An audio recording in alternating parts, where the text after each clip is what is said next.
peux voir si ça marche, la diffusion. Tu n'as pas reçu. On va devoir...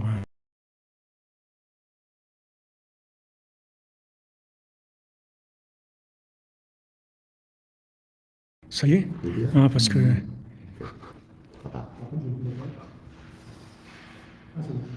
Ça marche?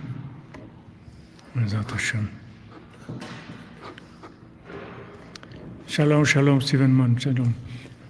Shalom à tous et à toutes, Bézat Hashem, voilà, on essaie de vérifier que ça marche, c'est tout. Si c'est OK pour le son, pour tout, si ça marche, on avance. Chaque fois, on change de méthode, alors ça fait un petit peu... Hein? C'est bon? Bon, Hashem, je vérifie le micro, je vois que c'est à peu près bon. Tout est OK. Razak, tout est OK. Un petit peu plus fort le son. OK. Merci. Merci bien. Voilà, Bézat Hashem. Ashrenu ma tov chelkenu, u'manayim gorenu. Ashrenu ma tov chelkenu, u'manayim gorenu. Ashrenu ma tov chelkenu, u'manayim gorenu. Ashrenu ma tov chelkenu, u'manayim gorenu. Ashrenu ma tov chelkenu, u'manayim gorenu. Ashrenu ma tov chelkenu, u'manayim gorenu. Ashrenu ma tov chelkenu, u'manayim gorenu. Ashrenu ma tov chelkenu, u'manayim gorenu. Ashrenu ma tov chelkenu, u'manayim gorenu. Ashrenu ma tov chelkenu, u'manayim gorenu. Ashrenu ma tov chelkenu, u'manayim gorenu. Ashrenu ma tov chelkenu, u'manayim gorenu. Voilà les amis, Ashrenu ma tov chelkenu. Désolé pour le retard, on se met en place petit à petit, on va Bézat Hashem se remettre dans les horaires. Alors on fait le coup pour Refoua Shlema, Bézat Hashem, de tous les malades, de Israël Yitzhak Ben Fortuné, de Rav Besançon, Dvorah Myriam Bat Corina Yala, Mordechai Ben Fortuné, Shmuel Domer Zala Cohen, Eliom Nathan Ben Yocheved Cohen, Yehudit Bat Mazal, Didier David Ben Aimé Mesauda, Léa Bat Adassa Rachel, Yaonissim Ben Sultana Shirel, David Raphaël Ben Mesauda Cohen, Maxence Ben Brigitte René, Moshe Ben Nema Sonja Muriel Bat Gabriel, Léa Bat Esther, Ad Beyom Messan Gabriel Kodjo Ben Dosef et Kedje Flora, Christian Ulrich Ben Marie-Louise. Pour l'élévation de l'âme de Rivka Batnina Victoria, Mahlouf Ben Rose, Lizia Mesauda Batchanina, Daniel Shushan Ben Meir, Meir Ben Rachel, Eric Maimon Ben Léa. Pour la tzlacha de Lavi Avraham, Liv Valérie Emouna.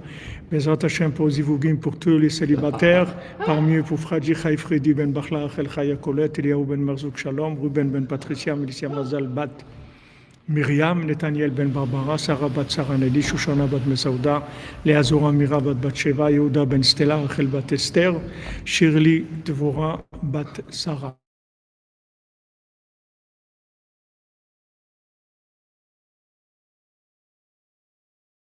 Nishmat Betty Julie Bat Esther, Bézat Hashem. Michael Shmuel Shlomo Ben Betty Julie Journo, Refoua Shlema Mlami Bat Tzlacha. Donc voilà, on continue dans notre étude sur la Torah 60, dans l'écouté Halachot, Ilchot, Kiddushin, Halacha, Bet. On a vu que ce que Refoua Shlema pour Francis Ben Irène et la famille, Bézat Hashem. On avait vu hier que ce qui permettait l'Aïd-Bonenout, c'était la Arichut HaNeshima, c'est-à-dire d'avoir le souffle long, c'est-à-dire le souffle long, c'est le contraire de la réaction de l'imagination. C'est-à-dire le souffle court, c'est que la perceuse, elle est là, ouais. Elle est là, bon, Hachem, elle perce bien. Bon, Hachem, Ashrenu, je vous enverrai une petite vidéo, je vais vous faire les travaux, vous allez voir un peu comment ça avance, Bézat Hashem. Donc, maintenant,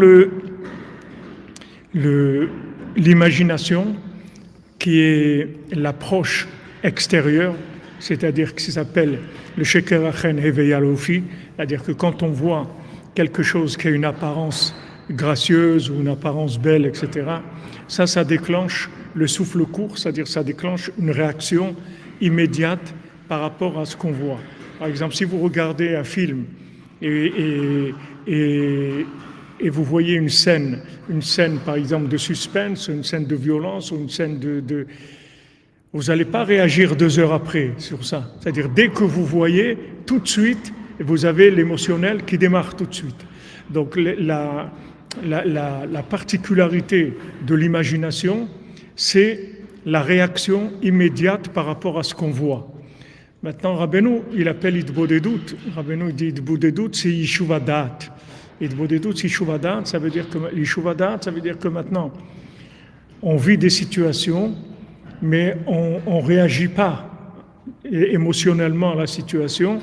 On voit, quand on prie, Michael Ben Miriam, on prie, on prend des conseils du tzaddik, on essaye de voir comment réagir de façon constructive par rapport à la chose. Ce n'est pas une réaction immédiate. Donc ça, c'est le souffle long. Comme on voit chez le mendiant aveugle, quand ils ont voulu venir avec lui. Alors rapproche-toi, colle ton banc avec celui-là. Ça m'évite les torticolis. Je veux te voir. Et comme on voit le mendiant aveugle, il leur a donné à manger dans la forêt. Ils lui ont dit, on veut venir avec toi. Il a dit ça, non, de venir avec moi, ça je ne veux pas. Vous allez, faites votre chemin. Ça, c'est une réaction de Yeshuvadat. Parce que maintenant, quelqu'un, il trouve des enfants dans une forêt. C'était des petits enfants. Ils n'ont pas de quoi manger, ils sont perdus, ils sont tout seuls dans la forêt. Il leur donne à manger. Après, ils lui disent, prends-nous avec toi. Et il dit non. Je vous donne encore du pain, une petite rallonge, que vous ayez de quoi, mais continuez votre chemin. Pour avoir une réaction comme ça, il faut avoir du Yeshuvadat. Ce Yeshuvadat, il donne la bina. C'est-à-dire la bina, c'est toujours quelque chose, c'est une déduction. Pour qu'il y ait une déduction, il faut que tu laisses le temps à la chose de se manifester et de rentrer dans une connexion avec Hachem, pour qu'il y ait de la bina. Sinon, tu vas réagir immédiatement, émotionnellement par rapport à la chose et tu risques souvent de te tromper. Rabbeinu, il dit comme ça, que maintenant, quand tu vois quelque chose qui est loin, pourquoi tu n'arrives pas à voir à 2 kilomètres? Par exemple, quelqu'un qui se trouve à 2 kilomètres, même si il n'y a rien qui cache, tu ne peux pas le voir. Pourquoi tu ne peux pas le voir? Parce que la vue, elle n'a pas la force d'aller jusqu'à cet endroit-là, de cogner sur la chose que tu vas voir et te ramener l'image. Parce que tout ce que tu vois, c'est des retours d'image. Donc, pour l'aller, il n'y a pas de problème. L'aller, tu peux regarder jusqu'où tes yeux ils te portent, il n'y a pas de problème. Mais le retour, tu vas voir qu'il y a une limite, qu'à un moment, ça ne revient pas. Et quand toi, tu vois quelque chose, c'est ce qui revient. Parce que l'œil, il lance un regard vers quelque chose. Maintenant, ça cogne contre la chose et l'image, elle revient. Donc, ce que nous, on voit, c'est ce qui revient. Maintenant, si la chose est très loin et qu'elle ne peut pas revenir, alors tu ne vois pas. Mais ce n'est pas parce que tu n'as pas lancé. Tu as lancé ton regard, mais il n'est pas revenu. Donc maintenant, ce qui est proche, ça revient tout de suite. Donc tu vois tout de suite. Maintenant, plus ça s'éloigne, plus la distance, c'est-à-dire le chemin de retour, il va être long. Et donc ça va entraîner des difficultés de vue. Alors, dans ce que Rabbeinu il appelle Sheker Achen Hevel Ayofi, ça veut dire que quand tu vois quelque chose qui te donne une réaction émotionnelle immédiate, c'est ça Sheker Achen Hevel Ayofi. C'est le contraire de la Idbonenu. La Bina, c'est jamais direct. La Bina, c'est toujours une déduction. C'est-à-dire, c'est pas ce que tu vois, ça se trouve dans ce que tu vois pas. Comme je vous ai dit souvent sur la 50e porte, la 50e porte, voilà, le retour, c'est une confirmation, comme vous dites.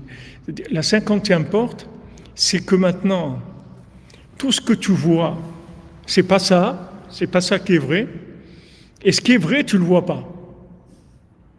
Ça, c'est la 50e porte. Parce que la 50e porte, pour rentrer, le tri de la 50e porte, c'est d'avoir l'accès à la Bina.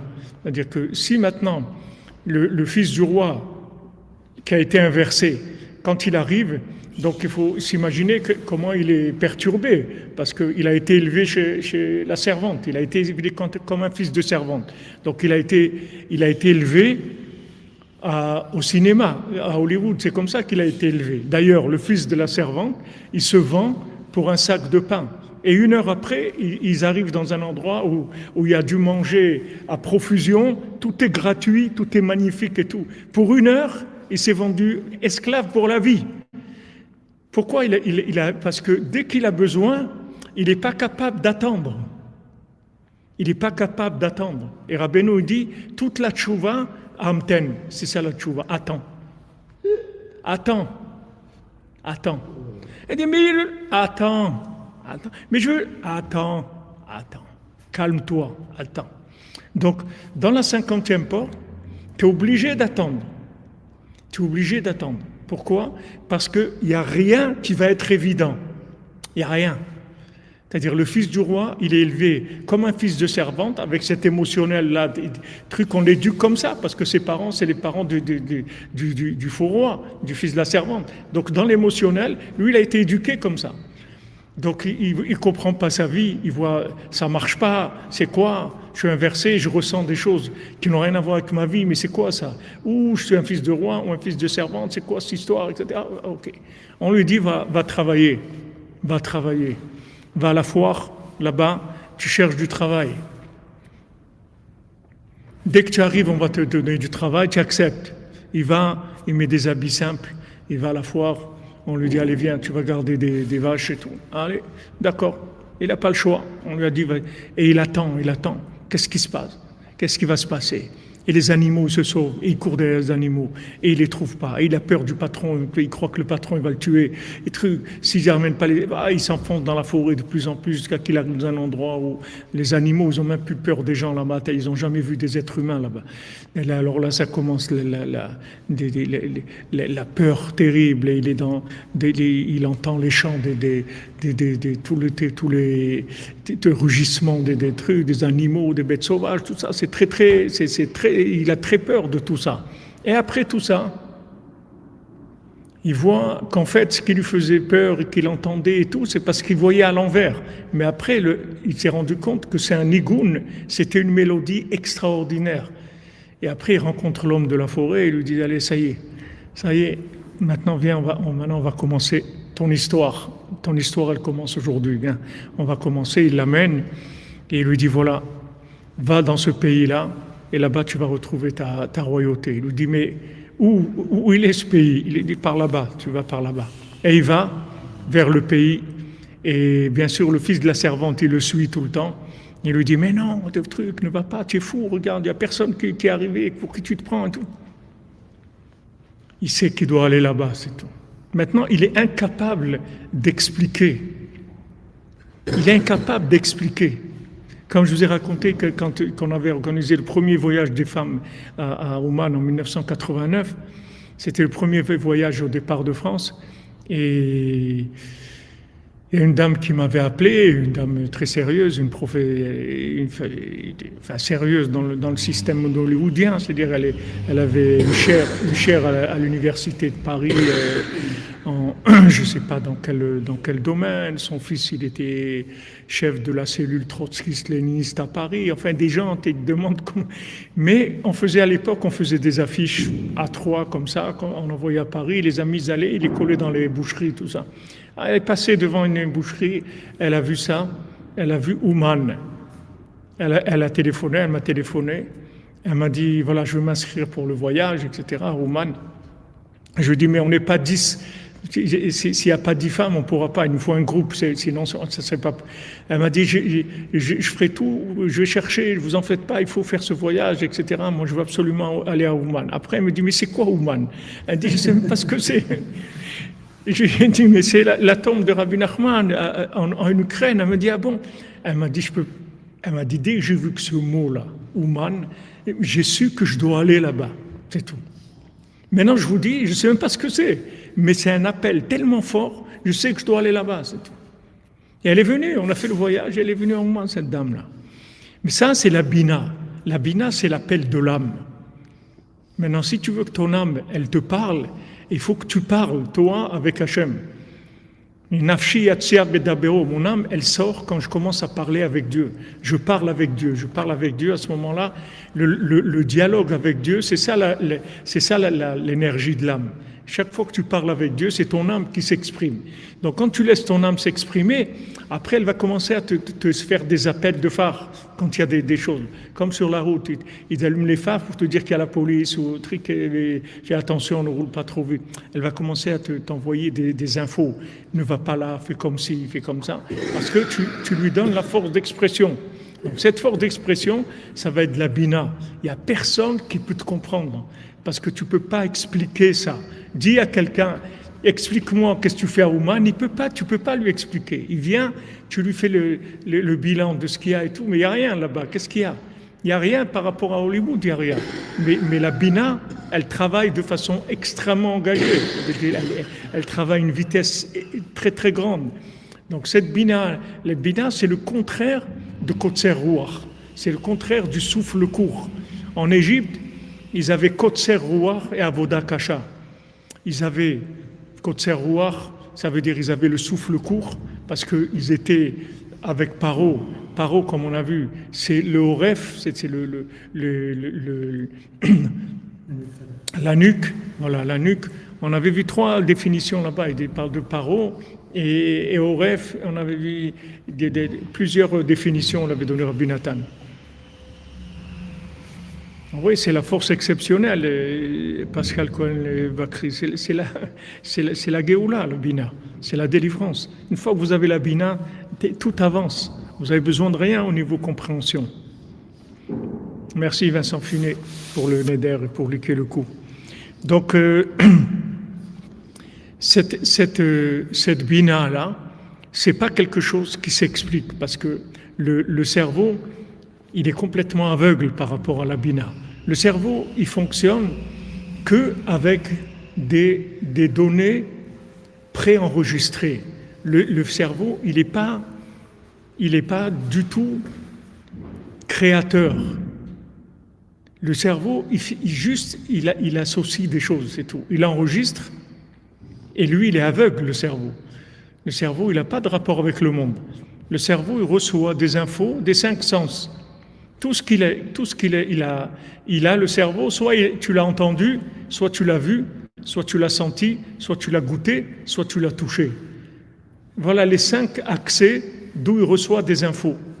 Mais Rabbeinu dit, comme le cœur, il est soudoyé pour le plaisir, donc qu'est-ce qu'il fait lui, il embrouille le cerveau, il embrouille les sens, et les sens, ils vont chercher des choses, des infos qui vont transmettre au cerveau l'intérêt du cœur dans le plaisir. Donc après, il va réfléchir, il va dire, bon, alors il faudrait faire comme ça, il faudrait faire... Lui, il croit qu'il réfléchit, mais en fait, il réfléchit avec des éléments qu'on lui a fournis, et ces éléments qu'on lui a fournis, ils sont soudoyés par le cœur, qui est vendu au plaisir.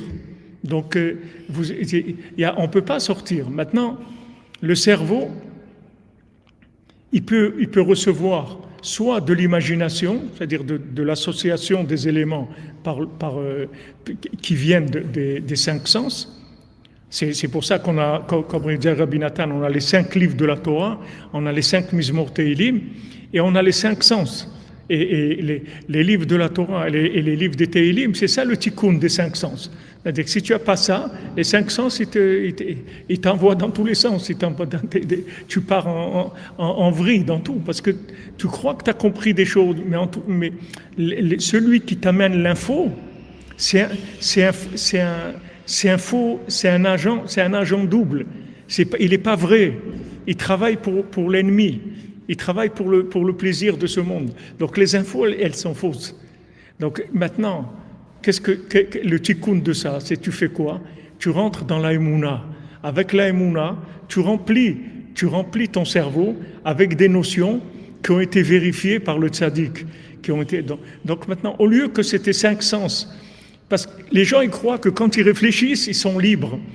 Parce que c'est eux, ils ont réfléchi. Mais c'est faux. C'est faux. Il n'y a rien que tu as en toi qui vient de l'intérieur de toi-même. Tout, ça vient de l'extérieur. Tout ce que tu réfléchis, c'est soit tu l'as vu à la télé, toi tu l'as entendu là, toi tu l'as goûté là, c'est que ça, c'est que ça. Car hier, quelqu'un a envoyé une vidéo d'un restaurant. Il m'a envoyé une petite vidéo d'un restaurant à Dubaï où la personne, elle commande un steak là-bas, et ça coûte, comme il a dit, 13 500 shekels le steak. C'est-à-dire ça coûte à peu près 3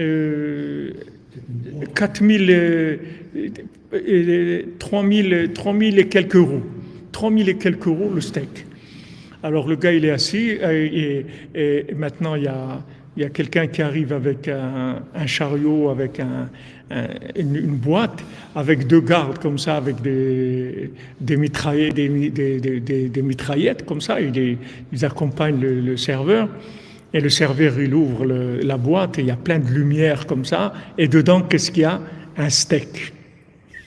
Alors le serveur, il arrive, il met le steak dans un plat, il coupe des petites lamelles, il met une serviette au gars qui va manger, et il prend une lamelle et il fait comme ça, l'autre la tête en arrière, et il lui met le morceau de viande dans la bouche.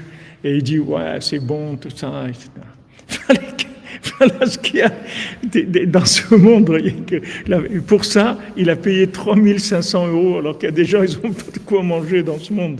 Il y a des choses à faire, le Mishkan, il y a de la Torah, des livres à écrire, à imprimer, à traduire. Il y a tellement de choses bien à faire. Voilà la folie qu'il y a dans ce monde. Donc maintenant, les infos qu'on reçoit, il n'y a personne qui est libre. La liberté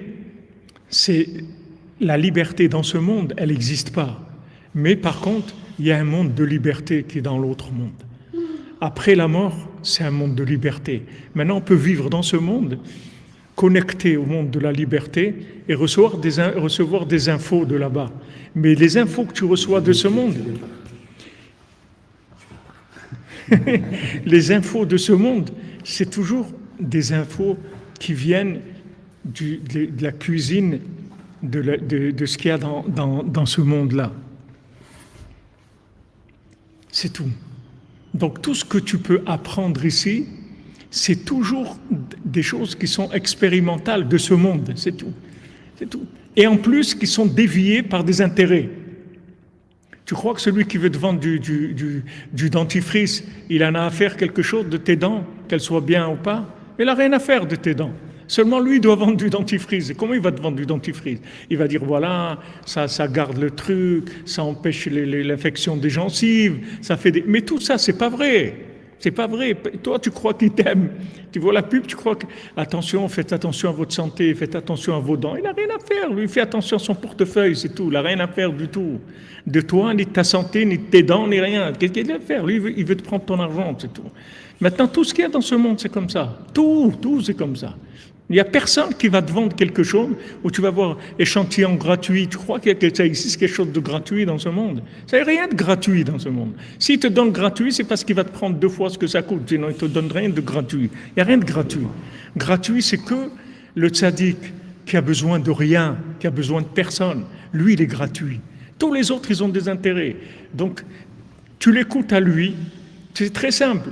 Tu changes ta base de données. Avec quoi tu raisonnes?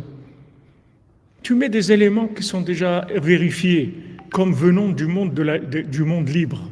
Le monde libre, ça existe, le monde des âmes, le monde libre. De là-bas, tu reçois des conseils du tzaddik, des concepts que tu mets dans ton esprit, et tu vas commencer à fonctionner avec ça. Et là, tu vas être quelqu'un de libre. Si tu veux être libre, c'est comme ça. Mais sinon, dans ce monde, il n'y a pas de liberté. Tout n'est que des intérêts. Il n'y a aucune liberté. Rien. Tout est dirigé par des philosophies, des intérêts, de la politique. Il n'y a pas de liberté. Ça n'existe pas. C'est complètement utopique. La liberté, elle est dans l'autre monde. Ce monde-là, comme Rabbeinu l'amène dans la Torah qu'on avait étudié 54, Alma de Kadiva. Kadiva, c'est le mensonge kazav en hébreu. En araméen, ça dit Kadiva, c'est le mensonge. Comme en arabe, on dit le gdoub. Le gdoub, c'est le mensonge. Gdab, c'est un menteur. Alors, Kadiva, c'est le mensonge.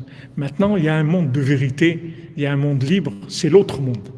Maintenant, dans ce monde, tu peux vivre en connexion avec l'autre monde. Maintenant, tu as besoin d'un traducteur, d'un appareil qui fait le changement, qui switch, comme si tu as un transfo, un convertisseur. Voilà, tu as besoin d'un convertisseur, un transformateur qui triche pas. Et ça, il n'y a que le tzaddik, c'est tout. Il n'y a que le tzaddik qui est un transformateur qui ne triche pas. Tout ce qu'il te dit, c'est vraiment pour toi, dans ton intérêt. Il ne veut rien de toi, du tout. Rien. Il est là pour toi, pour t'aider à avancer. Donc, quand tu prends conscience de ça, tu vois la valeur de chaque chose qui te dit, Moshe Mashiach, qui te donne des éléments qui sont messianiques, des conseils messianiques pour t'en sortir. Donc, il faut l'écouter et tu verras que petit à petit, tu vas changer complètement.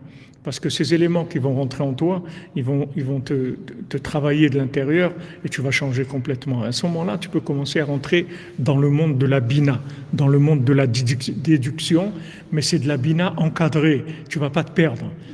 C'est pas de la fausse bina, c'est pas de l'imagination, c'est de la bina encadrée, c'est déjà complètement dirigé, c'est de la bina qui est éduquée déjà, c'est-à-dire tu es éduqué à la bina, tu sors pas, c'est pas de la bina qui va t'enlever n'importe quoi.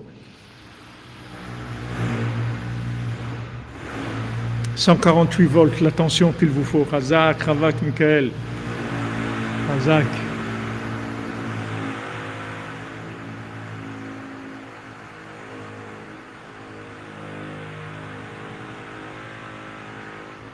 Voilà, exactement. Alors, je m'excuse pour la perceuse, mais on s'était langui, en fait, ça faisait longtemps qu'on n'entendait pas.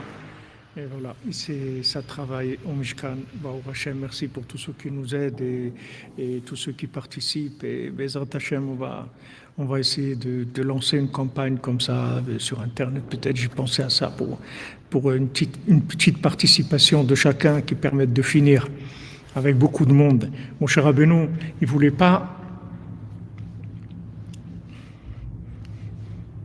mon cher Rabbeinu, il voulait pas que Korach, il lui a proposé, il lui a dit, Korach, il était très riche. Il a dit à Moshe Rabbeinu, ne demande pas aux gens, laisse-les, moi je te paye tout le Mishkan, dis-moi combien ça. Il dit non, je veux pas, je veux que chacun participe. Parce que il dit que chacun qui participe, ça c'est sa nekuda tova, son point positif qui se trouve dans le Mishkan. Et quand il se trouve dans le Mishkan, alors il est en connexion permanente, parce que son énergie, elle est dans le Mishkan. Le Mishkan, il est connecté à Hachem par Moshe Rabbeinu, puisque Moshe Rabbeinu il est tout le temps là à faire la connexion entre le monde et le Mishkan, et Hachem à travers le Mishkan. Comme Hachem dit, je vais leur faire vous allez me faire le Mishkan et moi je vais résider dans le cœur de chacun. Donc le Mishkan, et pour ça, Moshe Rabbeinu voulait qu'il y ait le plus de gens qui participent, c'est-à-dire tout le monde. Il voulait que tout le monde participe. Un petit peu tout le monde, et tout le monde se trouve présent. Son âme, elle est présente, et donc elle est en connexion. Alors maintenant, on avait vu le principe de la crainte. Le principe de la crainte, c'est-à-dire la peur de se tromper. On cherche perceuse à 3 coins. Hazak, on a vu. Pour le Mishkan, élévation de l'âme de Gisèle Batmalka, Yitzhak. Razak, les Nushma, ta grand-mère, Aléa Shalom. Qu'elle a un petit-fils comme toi. Quelle joie elle doit avoir. Quel honneur. Quel honneur. Quel honneur. Ashrenu, Atofrelkenu, Yitzhak. Tu puisses réaliser ton rêve d'une communauté Breslev en Eretz Israël. Communauté Breslev, Bezrat Hashem. le rêve qu'il avait toujours aussi, le Rav Besançon, communauté Breslev, qui soit autonome dans la joie, dans le shalom. C'est quelque chose qui viendra. Il faut être au niveau. Il faut être au niveau comme pour aller vers l'arbre. Il faut travailler la Emouna, la Yira et la Hanava. Une fois qu'on aura ça, Bezrat Hashem, alors ça sera facile d'aller vers le Etzraïm, d'aller vers l'arbre de vie, de construire des choses extraordinaires. Alors, on a vu que la crainte, la peur de perdre ce qu'on a ou de se tromper, ça c'est qui permet de nous protéger de l'imaginaire, du réactif instantané par rapport à l'imagination. Alors maintenant que Rabbi nous a parlé de la crainte, Rabbi Nathan dit Rizkot le'ira ou alideh pkidat hakaron. Maintenant, pour avoir la crainte, c'est par le fait qu'on va arriver à ce que les femmes qui étaient stériles, elles puissent avoir des enfants. Donc, la pkidat hakaron, c'est-à-dire quand quelqu'un n'a pas eu d'enfant, ou il a eu des enfants et maintenant il n'arrive pas à en avoir, et après il peut en avoir, cette délivrance-là de la possibilité d'enfanter, ça c'est ce qui donne de la crainte. Et maintenant, Pkidat Karot, c'est Aliédé Itorero Tashena. Maintenant, comment on va y avoir les femmes qui vont pouvoir avoir des enfants? C'est grâce à l'éveil du sommeil, sortir du sommeil, c'est-à-dire la prise de conscience, l'éveil. C'est-à-dire pour pouvoir enfanter, il faut qu'il y ait une conscience. C'est-à-dire que inconsciemment, si la chose n'est pas faite de façon consciente, il n'y a pas d'enfantement possible. Si tu fais quelque chose, mais que tu n'es pas conscient de ce que tu es en train de faire, tu ne peux pas avoir des résultats de la chose. Parce que les résultats, ils sont uniquement si tu es conscient. Alors si tu es conscient, ton action, elle a une valeur. Si tu n'es pas conscient, elle n'a pas de valeur. Par exemple, tu prends Shabbat. Si tu as fait quelque chose d'interdit, le Shabbat, le Shalom, mais que tu n'es pas conscient, tu n'as rien fait. Tu n'as pas fait interdit. Quand est-ce que c'est interdit? C'est quand tu es conscient que tu as fait quelque chose. Maintenant, tu peux avoir fait quelque chose Shabbat consciemment, mais pas intentionnellement. Comment ça marche? Il y a deux façons. Soit tu ne savais pas que c'était interdit, tu ne savais pas que c'est interdit de toucher de l'argent, par exemple Shabbat, tu ne savais pas que c'est interdit. Ok, tu as pris de l'argent, tu l'as déplacé ou quelque chose de moukse, tu ne savais pas que c'est interdit. Soit tu ne sais pas que c'est interdit, soit tu as oublié que c'est Shabbat. Par habitude, comme ça, tu as l'habitude tout le temps d'allumer la lumière avant de rentrer aux toilettes ou un truc comme ça, donc machinalement, mais ce n'était pas intentionnel. Donc, non intentionnel, ça veut dire soit tu ne sais pas que c'est interdit, soit que tu as oublié que c'est Shabbat. Et ça, ce n'est pas intentionnel. Mais quand tu fais quelque chose inconsciemment, fais pas ces deux choses-là. C'est encore un niveau beaucoup plus grand d'irresponsabilité. C'est-à-dire que tu n'as rien fait du tout. Maintenant, si Shabbat, tu as fait un travail non intentionnel, mais parce que tu ne savais pas que c'était interdit, ou bien que tu as oublié que c'est Shabbat, tu dois amener un korban de shogeg, tu dois amener un sacrifice de shogeg. Tu as fait un travail de façon non intentionnelle Shabbat.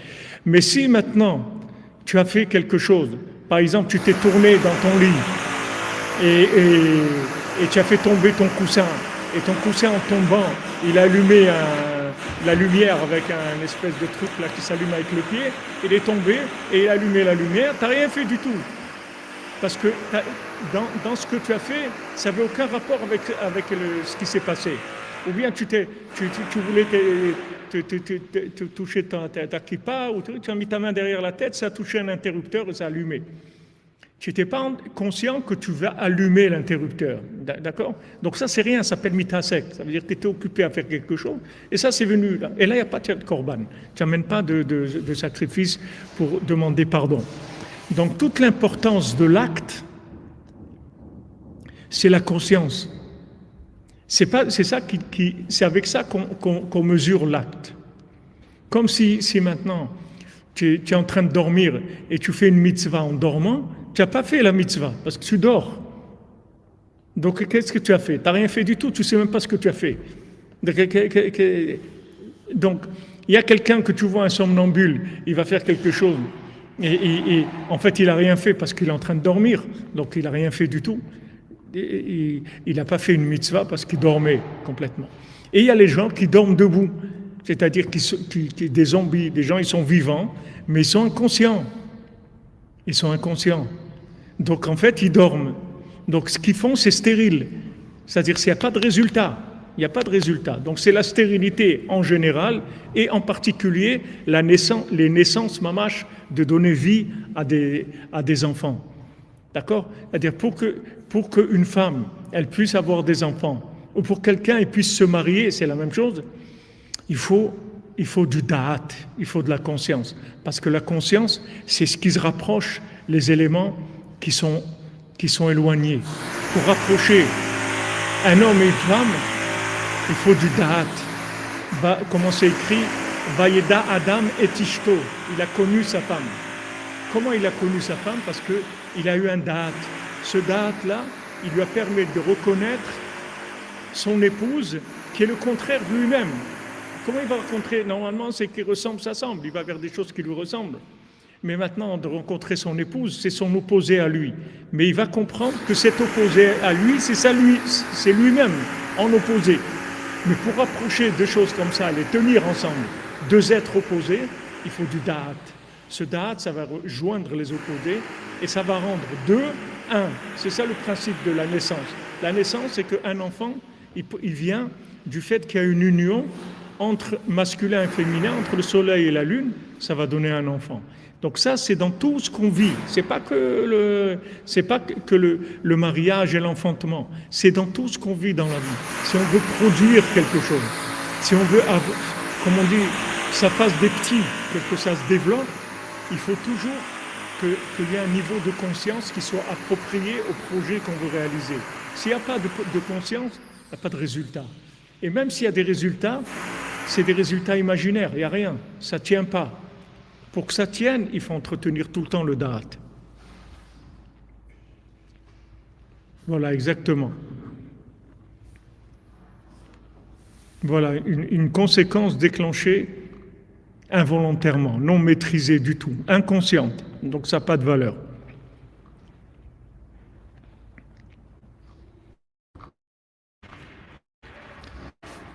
Alors maintenant, Rabbi Nathan il dit que maintenant, pour sortir de la stérilité, du non-enfantement, il faut se sortir du sommeil. Et Toreru Tachena, il y a des Sipurim Masiot. Alors maintenant, les Sipurim Masiot vont réveiller du sommeil. Le sommeil, il va donner le sortir du sommeil, l'éveil. Les Sipurim Masiot, ça va donner l'éveil, ça va nous faire sortir du sommeil. Une fois qu'on est sorti du sommeil, il va y avoir un enfantement, et quand il va y avoir l'enfantement, il va y avoir la crainte qui va venir de cette révélation de l'enfantement. C'est-à-dire cette chose qui est arrivée à nous, que ce soit un enfant ou que ce soit une réalisation, ça va donner une crainte qui va venir d'un émerveillement de la grandeur, de la possibilité de faire de deux un. Ça va donner un émerveillement, et cet émerveillement, ça va donner de la crainte.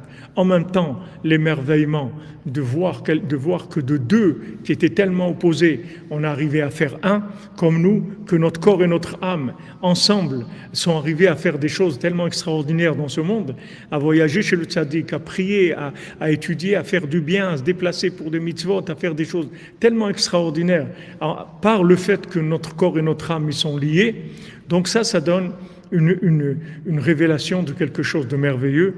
Et en même temps, la crainte qui s'appelle Irat Aromemut, c'est-à-dire la crainte de la splendeur de la chose, et en même temps la crainte de perdre ça, parce que c'est trop beau, donc on a peur de le perdre.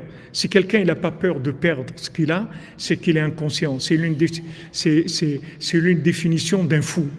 Un fou, c'est quelqu'un qui perd ce qu'on lui donne. C'est ça un fou, c'est ça un idiot. Un idiot, un fou, c'est qui perd ce qu'on lui donne. On te donne des choses.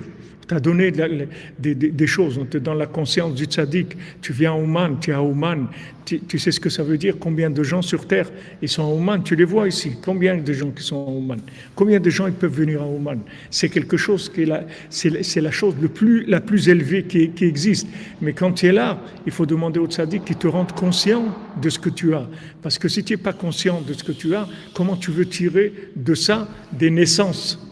Comment tu veux tirer de ça des enfants? Comment tu veux enfanter? Comment tu veux produire quelque chose? Si tu es inconscient, tu es inconscient. C'est comme ceux qui habitaient avant sur le Tsioun, quand on devait venir au début. Au début, en 79, on ne pouvait pas rentrer. Il fallait rentrer la nuit et de façon complètement interdite. Parce qu'ils appelaient tout de suite la police et trucs, etc. Après, ça s'est détendu un petit peu et ils ont commencé, quand on rentrait, il fallait leur donner à chaque fois $1 ou quelque chose, etc. Pour que l'habitant qui était sur la maison, les maisons qu'il y avait sur le Tsioun. De ce côté-là. De l'autre côté, il y avait 2 habitants, c'était séparé en 2.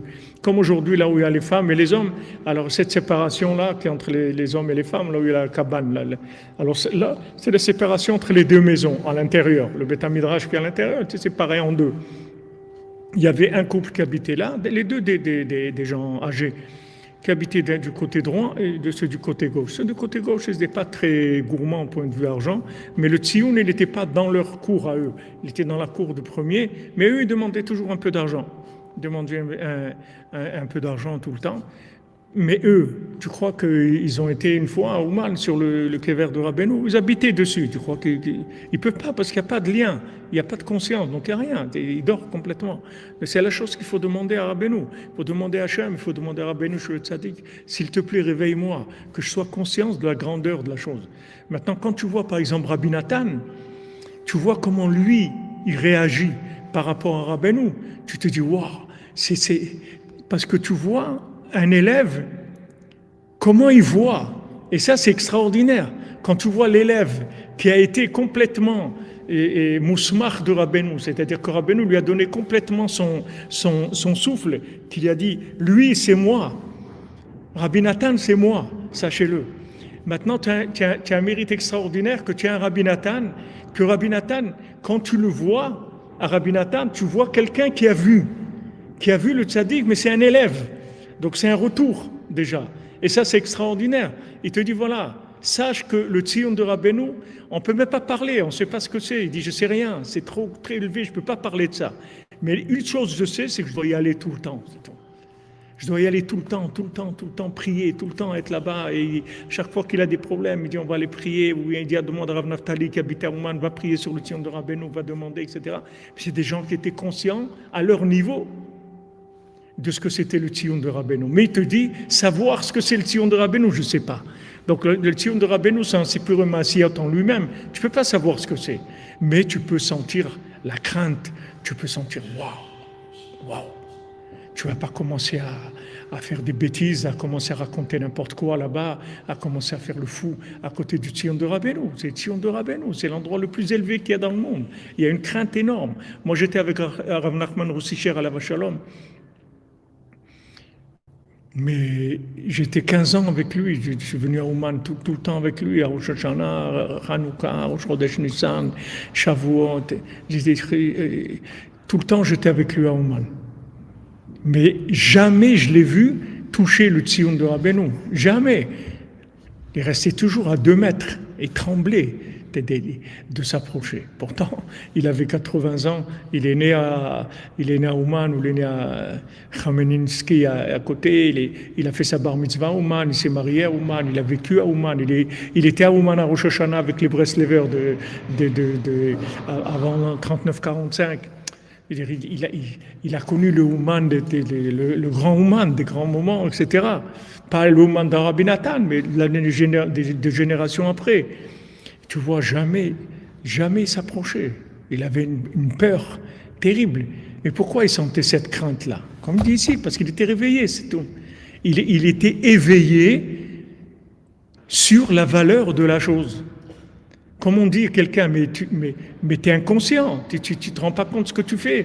Tu as laissé tu as laissé le bébé dans la voiture. Regardez, je vous ai dit plusieurs fois, combien de cas que c'est arrivé que des gens, ils ont oublié leur bébé dans la voiture. Ils étaient au travail. Ils étaient sûrs qu'ils l'ont déposé à l'école. Ils étaient sûrs qu'ils l'ont emmené à la crèche. Et c'est pas vrai, ils n'ont pas été. C'est tellement l'imagination travaille qu'ils étaient sûrs, comme c'est machinal, que le matin, tac, tac, avant d'aller au boulot, ils passent à la crèche, ils déposent et tout. Et ce matin-là, il a vu un préenregistrement de quelque chose qu'il avait fait. Et il croyait qu'il a fait quelque chose. Il n'a rien fait. Il est là, bébé, il est resté dans la voiture toute la journée. Et des fois, de shalom, il est même mort, le bébé. De l'inconscience des gens.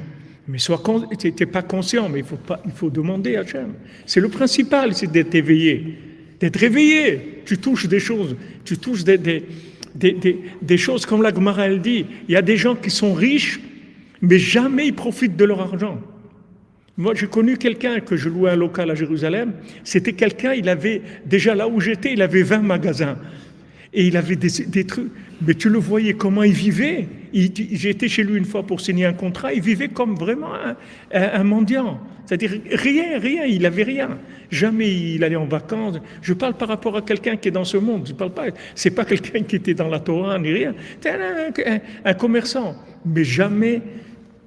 La Torah, elle dit, il y a des gens qui ont de l'argent et en fait, leur argent, ils ne vont pas l'utiliser. Il va servir à d'autres après, mais pas à lui. Il n'est pas capable de profiter de son argent. Pourquoi? Parce qu'il est inconscient qu'il a de l'argent. Il ne peut pas faire le lien entre l'argent et la possibilité d'acheter ou la possibilité de faire ça. Rien. Il est complètement endormi sur la chose. Ça, c'est la même chose. Si maintenant tu es endormi, tu ne sais pas ce que c'est Rabbeinu. Rabbi Nathan, il te dit, savoir, tu ne sauras jamais.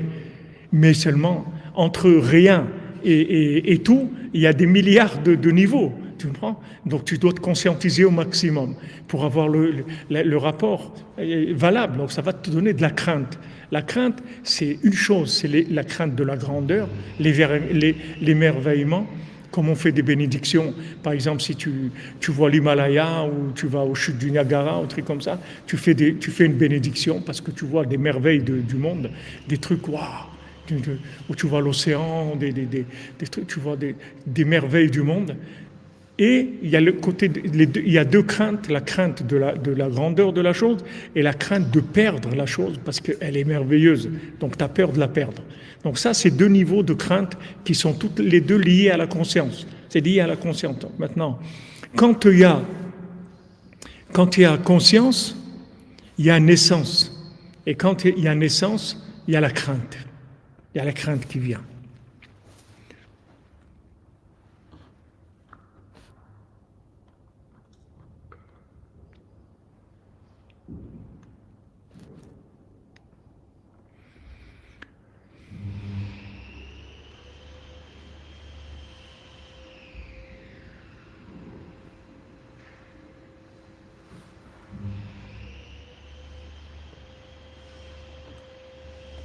Amen, amen, aussi tel, amen. Voilà, Rabbi Nathan, il dit, ou aller des Sipurei Maasiot. Donc voilà tous les effets des Sipurei Maasiot. Tous les effets de la réparation. Le premier effet, c'est l'éveil. Quand il y a éveil, il y a naissance. Quand il y a naissance, il y a crainte. Quand il y a crainte, on sort de l'imagination. Qui est Shivim Panim la Torah. Parce que la Torah, elle a 70 facettes, Prinat Shiv'im Shanim, qui sont 70 ans. Normalement, la vie de quelqu'un, minimum dans ce monde, c'est 70 ans. Chaque année, c'est une facette de la Torah. Veshmi Shenofel, le Prinat Shena, Dainu Shenistalek Panav, Prinat Mochin, Vazaihu, be Prinat Shena. Maintenant, il y a des gens qui sont tombés dans le sommeil, c'est-à-dire Nistalek Panav, il a perdu son visage. Qu'est-ce que ça veut dire, il a perdu son visage? C'est-à-dire il a perdu la confrontation avec la vérité. Il est plus, c'est-à-dire quand il voit plus avec la vérité. Il voit avec de l'imagination, mais il voit plus avec la vérité. Donc il a perdu la tête en fait, c'est-à-dire il voit avec de l'imagination, il voit plus avec de la vérité. Et maintenant il dort. Il est endormi. C'est-à-dire, ils voient, ouais, je vais faire ça, je vais des trucs, je vais acheter ça, je vais manger ça, je vais me déplacer là-bas, je vais faire ces trucs-là. Il a un film dans sa tête, des films et des films et des films. C'est-à-dire, il a perdu le lien avec la vérité, le lien avec Hachem. Maintenant, il y en a qui sont tombés d'une facette ou de plusieurs facettes. Il y a 70 facettes. 70 facettes de rapprochement de la vérité, de concept de vérité. Comme il y a 70 nations, il y a 70 langages. Donc chaque langage, c'est une expression d'un comportement d'une nation par rapport à une facette de la Torah. Donc maintenant, quelqu'un, il peut avoir perdu conscience d'une facette, ou de deux, ou de trois, ou de 10, chacun selon comment il s'est endormi. Chaque fois que quelqu'un, il a été en sens inverse, il s'est endormi. Il s'est endormi sur la chose. Vous voyez, quand quelqu'un, chas v'shalom, il faute, nos sages, ils disent, la première fois qu'il faute, il est choqué. La deuxième fois aussi. Après, il s'habitue. L'habitude, ça enlève complètement la conscience des choses. J'avais vu un livre sur la Shoah, il dit quelqu'un, il lui avait donné comme travail que les os qui sortaient des fours, c'est-à-dire une fois qu'ils brûlaient les gens, il fallait prendre les os, et il fallait les broyer pour pas que ça prenne de la place, il fallait les rendre en poussière. Il dit le premier jour où il a fait ça, il a été vomir. C'était un gars qui était lui-même dans les camps, interné. La première fois qu'il a fait, il a été vomir. Le deuxième jour, un peu moins. Il a dit au bout de quelques jours, il chantait carrément quand il faisait ça. Parce que la personne, elle perd la tête, elle perd la conscience. Il n'y a rien qui fait perdre la conscience comme l'habitude. L'habitude, c'est la mort. C'est-à-dire, il faut se renouveler. C'est pour ça qu'aussi Rav Nachman Tuchiner, il ne voulait pas qu'on reste plus que 2 semaines à Ouman. Parce qu'il avait peur de ça. Tu t'habitues. Tu viens, ouais, Rabbeinu, on est là, ça y est, tu deviens. Qu'est-ce que tu crois que tu es? Tu crois que tu deviens là, je suis là, hein, c'est bon, normal, hein, attends, mon ami, attends. Il faut pas perdre la conscience de la chose. Parce que tu perds la conscience de la chose, ça y est, tu es rentré dans du cinéma. C'est fini. Il n'y a plus de vérité. Donc c'est ça que tu perds le visage de la chose. Le visage, ça veut dire que tu perds la manifestation de la sensibilité de la vérité, du lien avec la vérité, de la connexion avec la vérité, parce que ça devient une nature morte, ça devient une image, c'est tout. Il n'y a plus de vécu.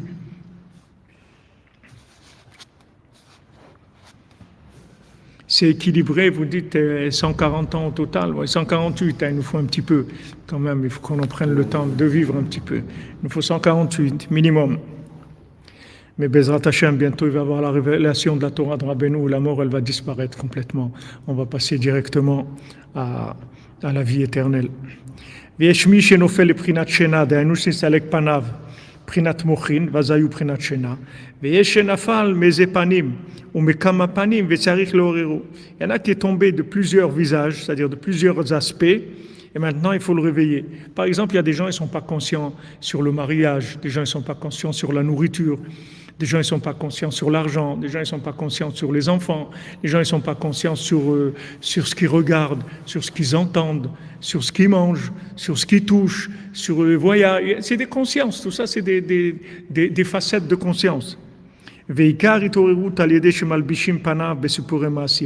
Maintenant, comment on va réveiller la personne? On ne peut pas la réveiller en lui donnant l'esprit de la chose parce que ça serait impossible d'avoir accès. Donc on va lui habiller l'évidence dans un exemple, dans quelque chose qui soit accessible, c'est-à-dire qui soit en fait comme du targum, c'est-à-dire une zone de traduction en fait, qui va lui traduire le visage sur quelque chose qui est un exemple. C'est-à-dire un exemple de vécu qui va lui traduire une information, qui va lui donner une leçon, mais sous une forme de vérité habillée.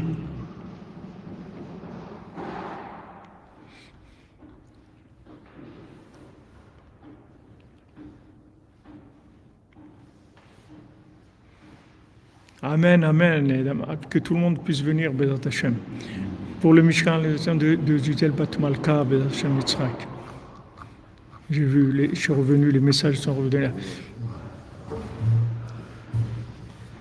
Chazak al-Shimia, habitue. C'est un habit qui tue, Chazak, avec l'habitude.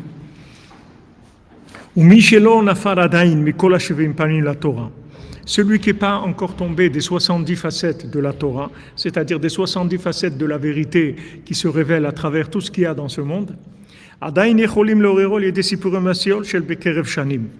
on peut le réveiller par des histoires qui se sont passées dans ce monde, du vécu dans ce monde, du vécu de raconter des miracles, de raconter des tzadikim, de raconter tout le bienfait qu'Hachem nous a fait, de nous raconter la sortie d'Égypte, chacun ce qu'il a eu.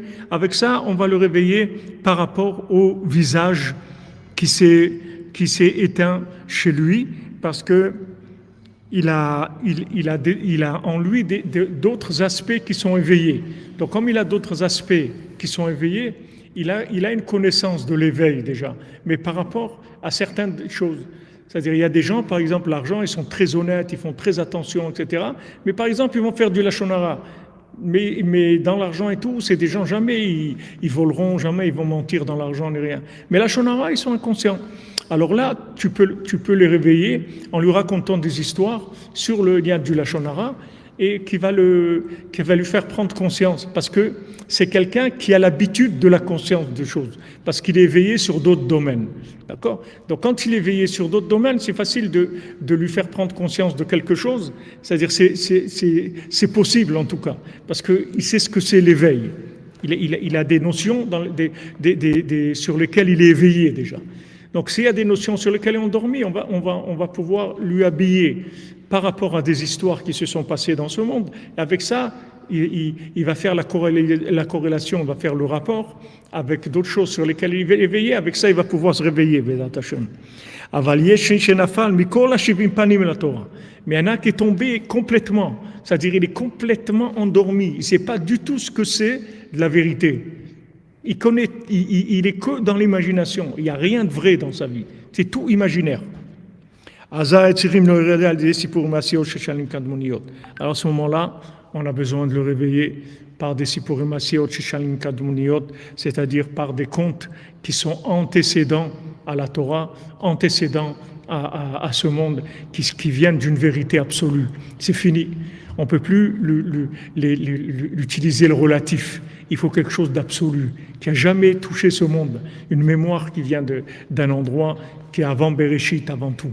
C'est-à-dire quelque chose qui soit entièrement de l'absolu et qui descend dans ce monde sous une forme de sipurim asiot, mais ce n'est pas des contes d'images de ce monde, c'est des contes d'images de l'autre monde, complètement.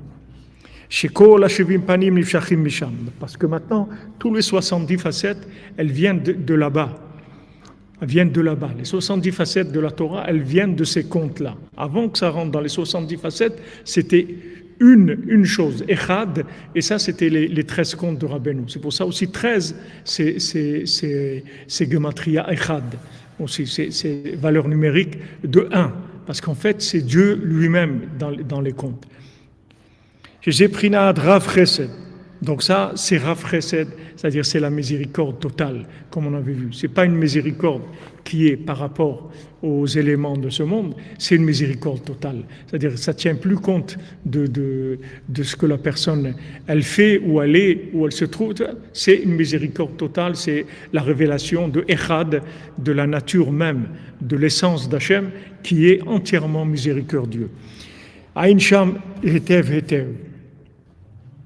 Donc Rabbi Nathan nous dit, va voir là-bas ce que je t'ai expliqué très bien.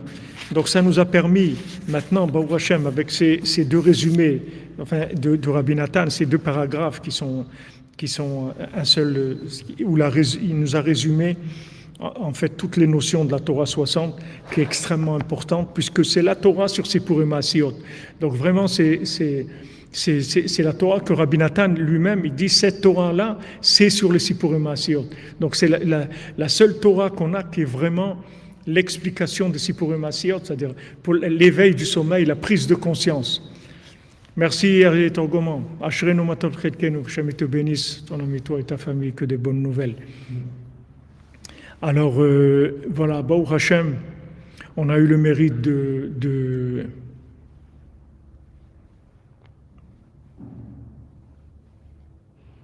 Baruch Hashem, Irina, Baruch Hashem, Ashrei Chelkechem. Heureux êtes-vous.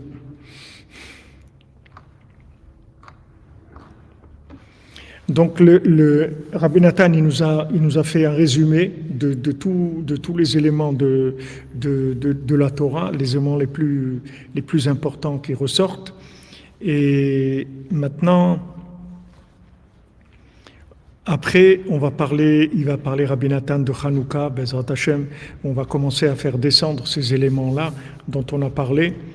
Donc c'est bien que vous travaillez ces éléments vous-même, vous essayez de bien les connaître, parce que ça va nous permettre après d'avancer dans les explications de Rabbi Nathan, qui sont des explications en fait sur la Torah elle-même, sur la Torah 60, et bien sûr en fonction de notre prise de conscience sur les éléments qu'il nous a déjà transmis, sur tous ces éléments-là de l'éveil des Sipurim Asiyot, de l'éveil des naissances, de la crainte pour sortir de l'imagination, pour sortir du sommeil, etc. Toutes ces notions-là, elles vont nous aider à rentrer dans les explications de Rabbi Nathan, Bezrat Hashem. Excellent après-midi à tous et à toutes, qu'Hashem il vous bénisse et que vous ayez tout le bien du monde, Bezrat Hashem. Tout, qu'Hashem vous donne Shefa Gadol, une grande abondance, donne Refoua Shlema à tous les malades. Et voilà, on avance ici dans le Mishkan, je vous montrerai un peu. Bezrat Hashem, dès que j'ai un moment, je fais une vidéo, je vous montre. Donc, voilà, tous ceux qui peuvent participer, c'est eux qui rentrent dans le Mishkan et qui vont vivre dans le Mishkan et qui auront une part pour l'éternité dans tout ce qui se passe ici d'extraordinaire, Bezrat Hashem. Et qu'on est qu'au début, on est dans l'embryon de ce qui va se développer, Bezrat Hashem, Bezrat Rabbeinu. Ashrenu matov chelkenu, Ashrenu matov chelkenu, Manayim yorelenu, Ashrenu matov chelkenu, Manayim yorelenu, Ashrenu matov chelkenu, Umanayim yorelenu, Ashrenu matov chelkenu, Umanayim yorelenu, Ashrenu matov chelkenu, Umanayim yorelenu, Ashrenu matov chelkenu, Umanayim yorelenu, Ashrenu matov chelkenu, Umanayim yorelenu. Ashrenu matov chelkenu, Umanayim yorelenu, Ashrenu matov chelkenu, Umanayim yorelenu, Ashrenu matov chelkenu,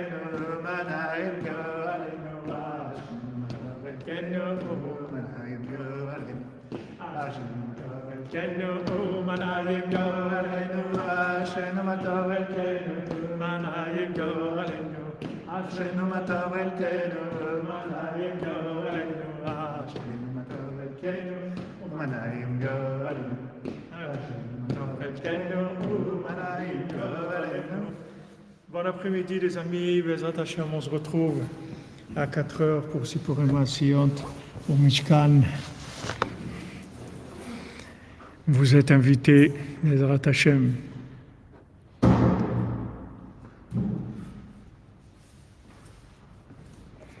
À l'école, Ashrenu, votre fille, elle dit, mon Hashem. Amen, amen. Beaucoup de joie, les amis, beaucoup de joie.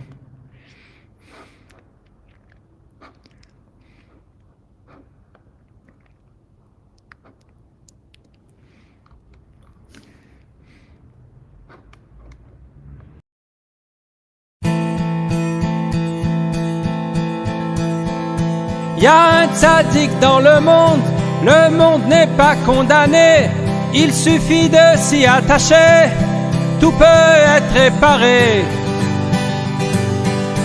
Y a un tzaddik dans le monde n'est pas condamné. Y a un tzaddik dans le monde, s'y attacher, pas compliqué, suivre ses conseils toute l'année, Rosh Hashanah à ses côtés. Y a un tzaddik dans le monde n'est pas condamné. Un fleuve coule dans le monde qui nettoie de toutes les impuretés. Un fleuve coule dans le monde, il suffit de s'y tremper.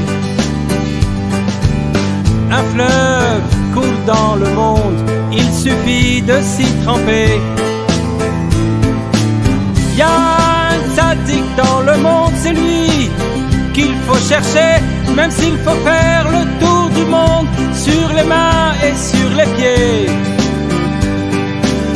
Y a un tzaddik dans le monde n'est pas condamné. Y a un tzaddik dans le monde, c'est lui qu'il faut rechercher, même si c'est pour le trouver un quart d'heure avant de crever. Y a un tzaddik dans le monde n'est pas condamné. Y a un tzaddik dans le monde, si attaché, pas compliqué, suivre ses conseils toute l'année, en Shashana à ses côtés. Y a un tzaddik dans le monde n'est pas condamné. Y a un tzaddik dans le monde, c'est lui qu'il faut rechercher. Y a un tzaddik dans le monde, il peut tout réparer. Y a un tzaddik dans le monde, c'est lui qu'il faut chercher.